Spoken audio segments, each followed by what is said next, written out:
제발 리플 사기 전에 이 영상 한 번만 보세요. 제가 장담하는데 딱 3분만 투자하시면 이 코인에 대한 모든 정보를 알 수 있습니다. 일단 리플이 어떤 코인인지에 대해 간단하게 알려드리겠습니다. 리플은 국제 송금 시스템의 문제를 해결하기 위해 등장한 코인인데요.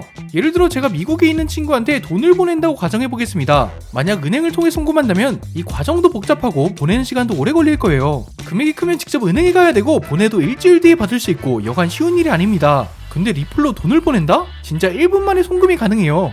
심지어 은행에서 돈을 보내면 수수료도 떼가잖아요. 리플은 이 수수료를 미친듯이 낮춰버립니다. 실제로 저도 리플을 사용해서 돈을 보내본 적이 있는데 진짜 빠르고 좋더라고요. 여기까지만 들으면 진짜 혁신적인 코인 같지 않나요? 당장 사야겠다고 생각하시다면 조금만 기다려주세요. 제가 가격에 대한 이야기는 금방 알려드리겠습니다. 사실 리플하면 가장 집중해서 알아야 될 이슈가 바로 소송을 당했다는 점인데요. 리플은 2020년에 SEC를 상대로 소송을 당했습니다. 대한민국으로 따지면 금감원한테 소송당했다는 건데 아시는 분은 아시겠지만 이게 진짜 무서운 거예요. 그래서 왜 소송을 당했냐고요?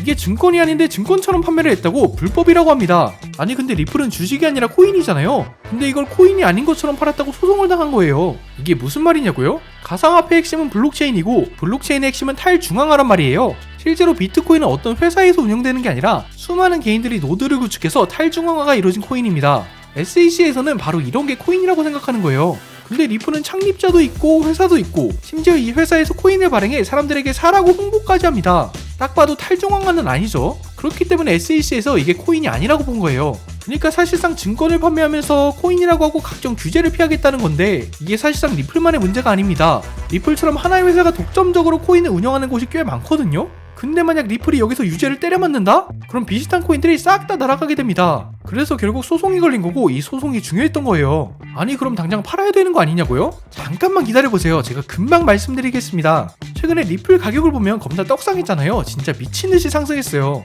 그 이유가 뭐냐면 소송이 생각보다 잘 풀렸습니다. 판결이 났는데 이게 부분적으로 위법이라는 판결이 났어요. 그러니까 기관들을 상대로 판매한 거는 위법이다. 근데 개인을 상대로 판매한 거는 위법이 아니다. 이런 식으로 판결이 났거든요.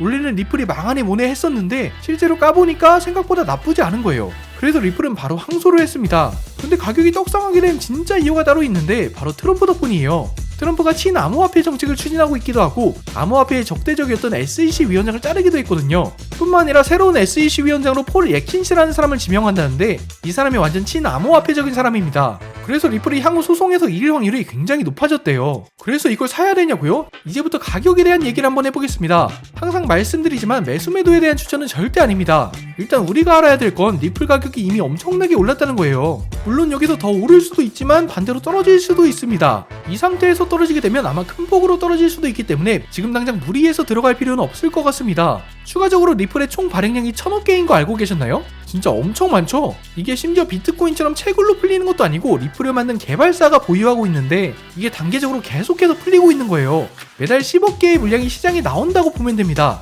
여기까지만 들으면 위험하다고 생각할 수도 있지만 당연히 호재도 있습니다. 일단 소송이 잘 마무리되면 그것보다 더 큰 호재는 없겠죠? 소송이 잘 끝나면 비트코인이나 이더리움처럼 리플 ETF가 승인될 수도 있다는 말이 돌고 있어요.